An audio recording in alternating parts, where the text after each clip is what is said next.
So, how do you feel when you smile? So let's try it. Everybody, smile. And just for fun, frown. Just notice what happens in your body, notice what happens in your mind. Okay, smile. And frown. There's some good frowns down in the front row here. And smile. Just smile. A simple smile will change your entire body chemistry. A simple smile, not a fake smile. Now we can do fake smiles too. Everybody give me a fake smile. Cheesy grins. Our grandkids do cheesy grins. You know, they're 5 and 3 and 1.5. The 1.5-year-old's doing a real cheesy grin now. Smile. You got the camera, right? Smile. Really? Yeah. So I'm not talking about the cheesy grins, although that'll make your friends laugh. But a smile will change your life. Really. I want to read to you some words from Jesus. It says, I promise you this. I promise you this. If you become wholly committed to awakening from the dream you have dreamt since the stars first began to appear in the heavens, and if your one desire is to be only what God created, then lay at the altar of your heart every breath, everything you think you know, everything you think you need, and look lovingly upon every place that fear has made a home in your mind, and allow correction to come. It will come. Regardless of how you experience it, it will come. And the day and the moment will arise, and all of your pain and fear and suffering will have vanished like a wind that pushes the foam of a wave away, revealing the clarity of the ocean beneath you. I promise you this, if you become wholly committed to awakening, all that keeps you from knowing God will vanish. It won't vanish like magic. You'll do the work, you'll do the process, but it will no longer control you. It will no longer be the automatic place that you go to. Jesus said, I come that your joy might be complete. I heard that joy. Did you all hear that joy? Dina says, no joy here. Could you hear it in the back? It was a very beautiful joy. If you commit wholly to coming to know God, if you commit wholly to awakening, what will happen is all your suffering will cease. What will happen is all your suffering will cease. So just imagine if you had no more suffering in your mind, in your heart, in your body, in your life. Coming to the end of all suffering is really about beginning to see all of the ways that our mind maintains suffering through habitual patterns of thinking. Habitual patterns of thinking. We can begin to change those habitual patterns of thinking by simply smiling. We can begin to change those habitual patterns of thinking by realizing they're simply patterns of thinking. We've been using a book for the past few weeks sporadically called Falling into Grace. It says, if you were to know that there was only one thing you had to do to end all your suffering, would you do it? And some of us said yes, and some of us said, yeah, no. Because you found out what that thing was. You have to give up believing everything you think. It's quite simple. When you begin to change the habits of thinking, it's like this. It's like your habits of thinking are simply ripples out on the pond. or the lake or the ocean of consciousness. And when you go through life happens, right? And then you get into a habit pattern, and that habit pattern might be anger, it might be fear, it might be resistance, it might be guilt, it might be shame, whatever yours is, because we all have a few favorites. But you stumble into that, and you go right into that ripple of that pebble, of that ripple, of that thing that you know so well. I spent a few hours yesterday with Amma. Anybody go see Amma? Oh, quite a few of us were there. I didn't see you, Billy. I wasn't there yesterday. Oh, well, I got her a hug from her too. But I'm driving over to see Amma. I've known about Amma for 20 years, and I've never seen her. And last year she was here in Dallas. I know she's in Dallas every year. I used to be part of a Hildy Girls singing group in Austin, and every year they come and sing for Amma. And I've never come. And so somebody sent me a text and said, Amma's in town. I said, oh, that's so cool. Bummer, we'll miss her. We're out of town. Well, somehow I had that confused. So then Friday night, I saw a Facebook thing. It's like, oh, Amma's in town. It's like, oh, I cannot do that tomorrow. I have way too many things. And I got up Saturday morning, and I'm meditating, and I'm like, go see Amma. I'm like, I have so much to do. Go see Amma. Go see Amma. Okay, I'll go. So then I look up the address. I finally listen. And then I look up the address. I'm like, Hyatt Regency at DFW Airport. I'm like, okay, cool. I've been to the airport like 1,000 times. I can do that. But every time I drive to the airport, you know, it's not really easy yet.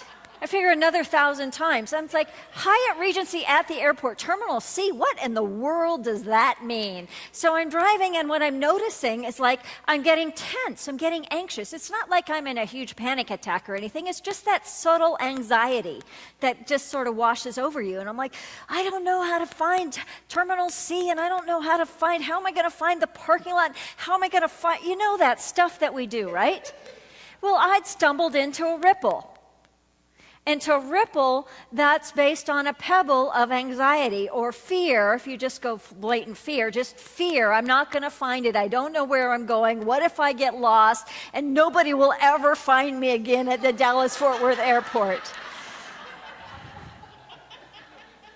So I noticed the ripple, and I went, okay, that's interesting. And so I took a breath, right? And I took a breath, and I thought, okay, well, now what do I really want to have in my consciousness? So I dropped a new pebble into my consciousness, and that was of ease, of grace. And I drove into the toll booth, and she gave me my ticket, and I said, now where am I going? And she says, Terminal D. Well, she was wrong. But luckily, by now, I'm calm enough that I can actually read the signs. And I'll tell you what, I drove right into Terminal C and right into the parking garage and walked right into the lobby and went right into Amma. It was brilliant. But only because I was willing to let go of that habit of thought, that habitual thing called anxiety that goes, I don't know where to go. Dallas is too big. That one still comes up a lot. But if we can start to realize that everything we're experiencing is based on something from the past. So every habitual pattern, every thought, every feeling is based on the past. And what we can do is not so much change the past, but we can realize it's a ripple. We can realize it's a ripple based on a pebble that was dropped into our consciousness at some point, and we can drop a new pebble, and as soon as we drop a new pebble, we're creating a new tomorrow. So what do you want your tomorrow to look like? What do you want your tomorrow to be filled with? One of our basic unity principles is the law of mind action. That which you think about is what you experience.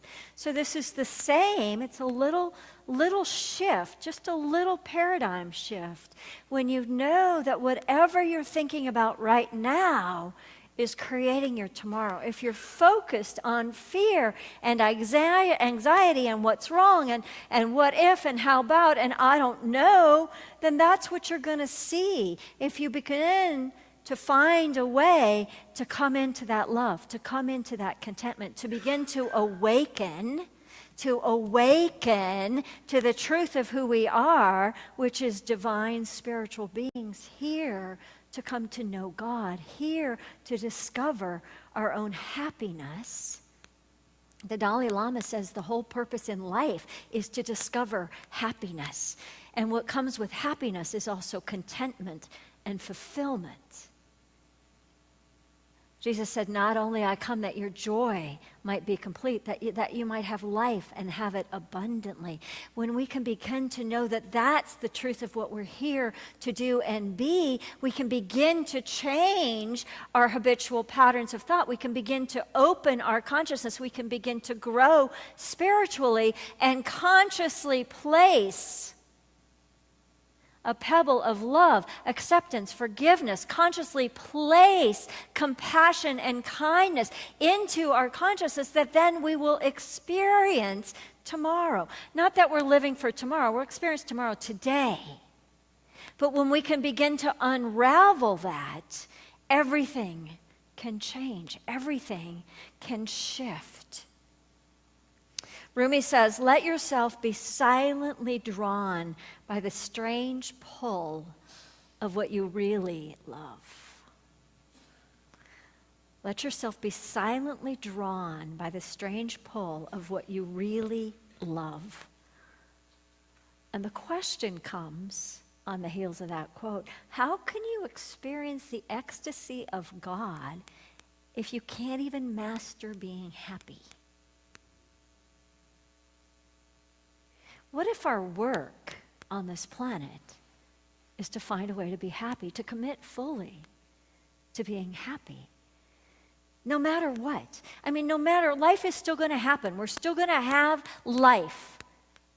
But what if we commit to being happy, which is synonymous today, the way I'm using it, with knowing God? You know, when you're in the depths of grief, it's not like you're going to be like, oh, I'm happy. No. But can you be content in the depths of grief? If you're facing illness, can you be still present? Because happiness has nothing to do with anything outside of you. It's all an inside job. There's a man who runs a company called Mind Valley. Anybody know Mind Valley? Yep. Oh, quite a few of you. Cool. Vishen, I don't know how to say his last name, so I'm not even going to try. He talks about 4 different states of mind. He says, first state of mind is called the negative spiral. Many of us have spent time in the negative spiral in the past. There's 2 conditions for negative spiral. One is you are just not happy right now. And 2, you have no vision for the future. I'm not happy. It's never going to get better. I'm even more unhappy, right? Okay, you got that one down. Okay, state of mind number 2 is called current reality. Current reality, in his definition, is, you know, I'm pretty happy right now, but I have no vision of the future. So he talks about it. This is him, not me. He talks about it. He goes, I lived in the reality of current reality when I was in college. And when I was in college, I was really, really happy right now. I was, you know. But I had no vision for anything different in the future. Some of you are relating to that. Some of you aren't willing to admit it. The third state of mind is stress and anxiety. Now, this is an interesting one because many of us actually live there now. It's when we're not happy right now, and we have huge visions and dreams for the future. Right. Right? So we're not really happy, but we know we will be someday. But when we're not happy, it clouds that. It clogs the system. So the fourth state of mind is what he's calling the flow. And the flow happens when you are actually happy right now, present moment, and you have a vision for the future. So it's a both and. The flow is the same place that Abraham Hicks, Jerry and Esther Hicks talk about as the vortex. It's the law of attraction. It's the flow of the universe. So when you're in the flow, you're really quite happy with whatever's going on. Right? Happy right now, and you have a thought for the future. It doesn't have to be a big, huge vision. It could be a tiny little thing. But you're present and you're growing. Anthony Robbins says spirituality has two basic needs: to grow and to contribute. If we're growing and we're contributing, then we're happy. If we're in the flow and we're happy and we're moving towards something else, a new idea, a new goal, a new dream, then we're in the flow. When we're in the flow, life works.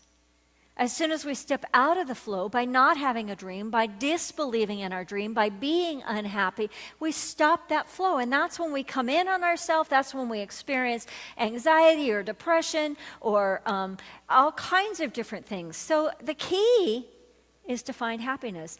This guy's talk that I was listening to was called Happiness is the New Productivity.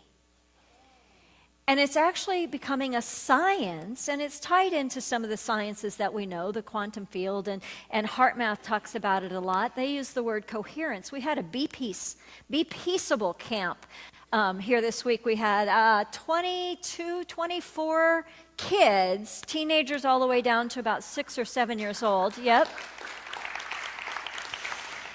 And they taught them what's known as Be Peace, which is a combination of HeartMath, which is really coming into heart coherence. So we got these little itty bitty kids saying, you know, I'm in heart coherence now. You're going, what does that mean? And they can tell you what it means because they experienced it. And then you got these teenagers who are like, wow, I didn't ever know you could do that. And Debbie Thomas was one of the teachers. Lynn Dowler was primary in here, and we had lots and lots of volunteers. But Debbie was telling me the story of this one little girl who was at the end of the week. It was 9 to 3, 5 days, so they were immersed. And this one little girl towards the end of the week said in the assembly, she said, well, what happens if you just aren't feeling very good about yourself? And everybody goes, oh, right? But it was a serious question. And Debbie says, well, what did you learn this week? And she goes, oh, all I have to do is find my heart coherence, and I'll feel better about myself. And it's a physical, spiritual, emotional process. They had these great tools called M-Waves, so they were actually measuring their heart coherence. And the ones for the kids, the ones for the adults are give you nice little, waves. The ones for the kids give you rainbows and unicorns. I want one of those. But they land in the place of heart coherence, which is the same place that we talk about. It's the field. It's the heart resonance. It's that place of openness. It's that place of possibility. It's that place of our divinity. And you move there, and once one person moves there, other people around you can move there. I have a quick clip I want to share with you. It's a little dark to begin with, so just roll with it, and know that I know that nobody in Unity ever goes into a dark place, but other people in the world do.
Oh yeah.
think some of you laughed, but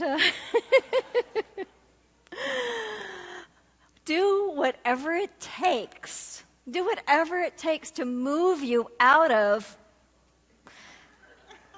to happy. Be committed. Be committed to being happy. What if that is your spiritual work? What if that is what you're here for? Quick story, Simon the... See, yeah, you're still laughing over there. Quick story, Simon the cab driver.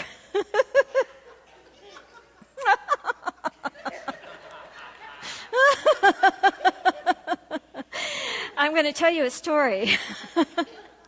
This is a book called Happiness Now. We had it in our bookstore a couple months ago. It might still be there. Robert Holden. Robert Holden is world-renowned, and he was traveling, and he travels a lot, and he's New York City or someplace, and he hails a cab. And the cab driver opens the door, and he says, I know who you are. You're the happiness doctor. Come sit in the front seat. I want to talk to you. And Robert went, oh, dear. He says, Simon was his name, I've discovered the secret to happiness, you know. Really? Says the happiness doctor. Yeah, I've got the secret. I'll tell you my secret if you'd like. He says, okay, please tell me. Simon paused a moment, and then he said, triple bypass surgery. What? The secret to happiness is triple bypass surgery. That's a new one on me, Simon. He goes on to talk about, he says, let me tell you, mate, my life was a bloody mess before triple bypass surgery. I owned all kinds of things. I had a huge business, and I was not happy. I was not even nice. Triple bypass surgery was my key to happiness. Now, ever since the surgery, I've seen more blue sky, more sunshine, more beauty, more green fields, more friends, and more West Ham soccer, more everything. And they continue the conversation, and he says, so what is the secret to happiness? Just one thing, said Simon. Wake up every day and ask yourself what's important. So they continue the conversation, and Simon paused for a moment, and Robert said, so what's important to you, Simon? What's important, Simon? And Simon smiled. Then he went very quiet and began to look quite shy. He leaned over toward me and said in a softer, more hushed voice, don't think me funny for saying this, will you? No, I said. Well, it's love, isn't it? Love is what's important. Love is what's important. Love that is the very essence of the universe. Love that is God. For God is love and love is God. If you know God, you know love. Love is what is more important. So happiness is a choice. Choose to know God. Choose to find God. Choose to be happy. It might seem